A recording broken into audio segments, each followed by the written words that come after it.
Saat itu saya melihat, memegang langsung ijazah dari Pak Jokowi, juga ijazah Pak JK.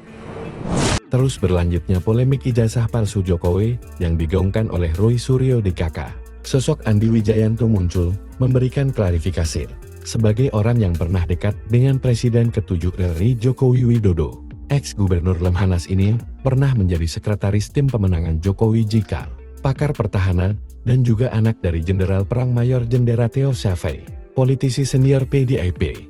Andi mengaku saat proses kelengkapan melihat dan memegang ijazah Jokowi dan Yusuf Kala, hingga RKAS itu dinyatakan sah dan lengkap oleh KPU.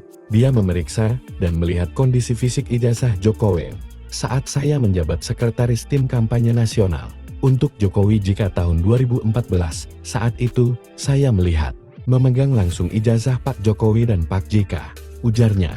Dia pun memeriksa langsung ijazah dan kelengkapan administrasi, baik semua berkas-berkas data diri, ijazah sekolah hingga ijazah universitas dikumpulkan, diserahkan ke KPU sebagai persyaratan pencalonan Pak Jokowi dan Pak JK.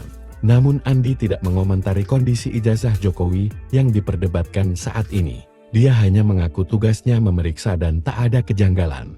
Tugas kami berakhir di situ dan proses pencalonan berakhir saat ijazah Pak Jokowi dan Pak JK oleh KPU dinyatakan sah dan lengkap. Jelasnya, pernyataan anak jenderal senior di PDIP ini mengklarifikasi sekaligus tuduhan Roy Suryo dan politisi PDIP Bator Suryadin. Sebab Bator mengatakan ijazah Jokowi dibuat di pasar Pramuka dan dia menyatakan di sana banyak juga ijazah palsu dicetak di sana. Seharusnya Bareskrim yang sekarang ini jadi polisi mereka tahu betapa banyaknya ijazah yang dicetak. Dan Pak Andi tahu dan melihat ijazah Jokowi, ujar Bator.